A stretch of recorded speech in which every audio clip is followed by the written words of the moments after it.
बहुत शुक्रिया शेख साहब, आप तशरीफ लेकर आए। हम तो आपको ईद शो पर इनवाइट करना चाह रहे थे मगर आपसे राब्ता ना हो सका। नहीं, राब्ता क्यों नहीं हो सका? मेरा फोन कोई नॉन पेमेंट की वजह से बंद तो नहीं है। चलें ये बताएं शेख साहब, ईद कैसी गुजरी आपकी?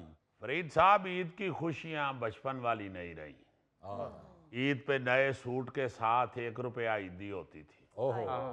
जिससे झूला भी झूल लेते थे, खा पी भी लेते थे। मुझे अच्छी तरह याद है, लाल चटनी और उबला हुआ अंडा, बहुत मजा आता था उसका। वाह। लेकिन अब करेंसी में जान ही नहीं रही। शेख साहब, ईदी देते हैं बच्चों को? हाँ जी, मोहल्ले के बच्चों को ही देनी पड़ती है ईदी।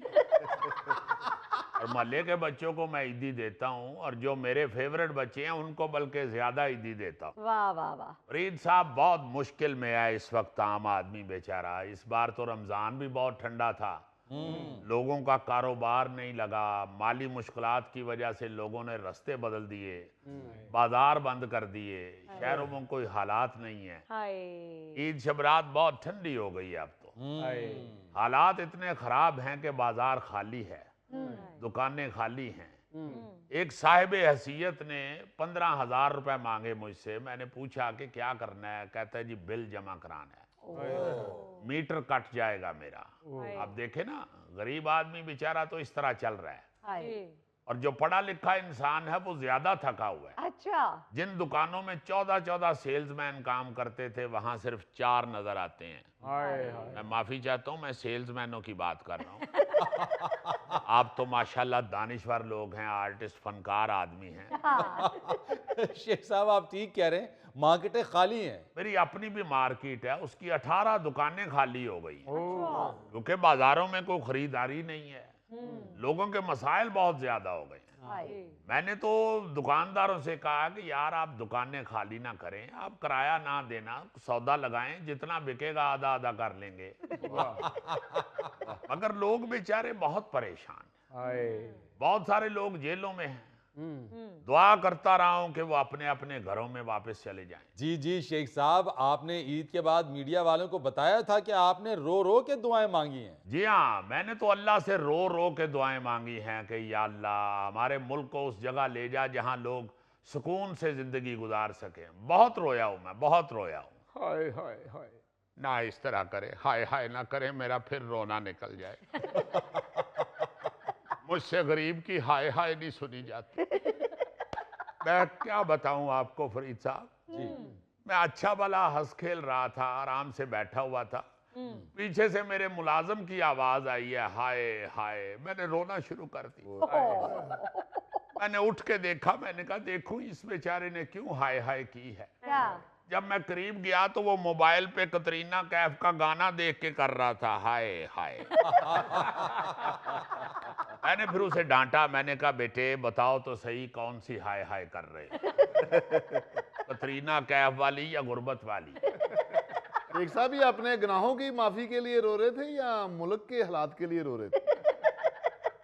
गौरी साहब, अपने लिए तो बंदा हर वक्त दुआ करता ही रहता है, और मैंने अपने लिए भी बड़ी दुआ की है, और आखिर इस नतीजे पे पहुंचा हूं कि अल्लाह माफी दे देता है, बंदा माफी नहीं देता। अब तो जो मुल्क की हालत है इसके लिए ही दुआ करता रहता हूं, और दिल भरा पड़ा है। हाय। वो क्या है कि मेरी दास्ताने हसरत मैं सुना सुना के रोया, मैं जो बोल ना सका तो बड़ा खुल खुला के रोया। वाह वाह शेख साहब। चलें शेख साहब, अल्लाह ताला आपकी दुआएं कबूल फरमाए। जी हाँ, मगर जब दुआ करता हूं कि अल्लाह पाक इस मुल्क में अमन की फजा कायम हो, मगर फिर सोचता हूं कि ये शेख के बगैर हो नहीं सकती। अगर दुआ करता हूं कि अल्लाह पाक इस मुल्क में नफरतें कम हो, तो फिर ज़हन में आता है कि ये शेख के बगैर हो नहीं सकती। अगर दुआ करूं कि अल्लाह पाक इस मुल्क में मईशत बेहतर कर दे, तो फिर दिल में आता है कि शेख के बगैर कैसे मुमकिन है। वाह वाह वाह वाह वाह वाह। मुल्क की तरक्की के लिए भी दुआ करते हुए बड़ा सिटपटाता हूँ, हाय। ये शेख के बगैर मुमकिन नहीं है। हाय हाय हाय। वाह जी वाह। लिहाजा फिर यही दुआ करता हूँ कि मेरे मौला शेख को तौफीक दे और मौका दे। वाह। वाह शेख साहब आप लाजमन अरबी या अमाराती शेख की बात कर रहे होंगे। भाई अरब वालों ने तो आप जैसे लोगों का वीजा ही बंद कर दिया है। जो आपके सामने अपना जाती शेख बैठा हुआ है उसके मुतल्लिक बात हो रही है। शेख साहब आपने ईद पर लोगों की इतनी खातिर तवाज़ा की है, टेंट लगा के खाने खिलाए हैं, हम आपको याद नहीं आए? लो इतना बड़ा टेंट भी नहीं था लगाया कि आपको याद कर लेता।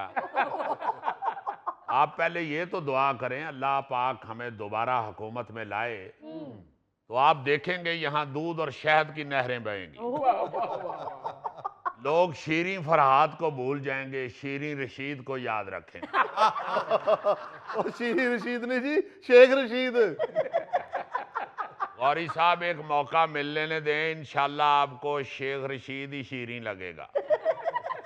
शेख साहब आप इतनी दफा इख्तिदार में रहे हैं, उस वक्त आपने नहरें क्यों नहीं खोदी? उस वक्त की ਤੁਹਾਡਾ तेरसा गवाच गया सी। फरीद साहब आप जानते हैं कि मैं सोलो प्रोग्राम करता हूँ, और अगर मैं आपके प्रोग्राम में आ जाता हूँ तो आप अपनी ये तेसे कांडे वाली लेबर को रोक के रखा करें। अरे शेख साहब आप ये तो बताएं, आपने ये फरमाया है कि आपके नजदीक मार्च, अप्रैल, मई और जून ये 4 महीने बहुत अहम होंगे। छो जी, शेख साहब हर 4 महीने अहम कह देंगे ने। और साहब आप 4 महीनों को छोड़ें, आप ये बताएं कि हर महीना अहम नहीं होता, बल्कि जिस तरह मौसम तब्दील हो रहा है और आइंदा जिस तरह गर्मी पड़नी है, महीना भी छोड़ें हर दिन बड़ा अहम होगा। अच्छा, आप गर्मी के हवाले से अहम कह रहे हैं। देखें फरीद साहब आप तो माशाल्लाह पढ़े लिखे आदमी हैं, हर महीना अहम होता है। हाँ, क्या मार्च अहम नहीं था? रमजान आया, ईद आई, इससे ज्यादा अहम क्या त्यौहार होते हैं? अब अप्रैल अहम नहीं है, गंदम की नई फसल आएगी, फिर पीएसएल आएगा।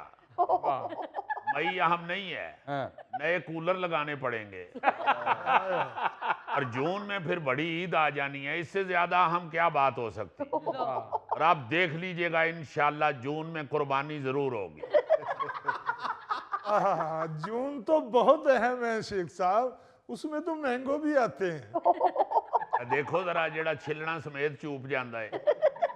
शेख साहब मेरा ख्याल महकमा तालीम को कायदे में से ना वो शेर आया वाली कहानी निकाल के ना शेख आया वाली कहानी डाल देनी चाहिए।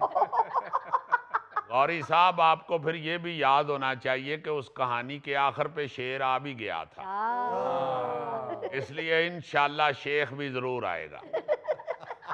शेख साहब मैं देख रहा हूं कि वो शेख रशीद जो खुल खुला के सीधी सीधी बात कर देते थे, अब ज़ुबानी गुफ्तगू पे आ गए। फरीद साहब 3 चिल्ले तो काट आया हूं।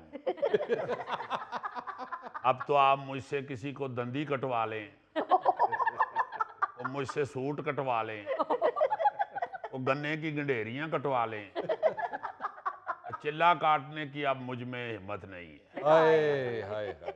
देखें मुल्क में अदम इस्तेहकाम की फिजा है, इससे ज्यादा अदम इस्तेहकाम क्या हो सकता है कि शेख रशीद के पास कहने के लिए कुछ नहीं, शेख रशीद के पास हल कोई नहीं, तजवीज कोई नहीं, एजेंडा कोई नहीं। आप सोचें जरा कितने बुरे हालात हो गए।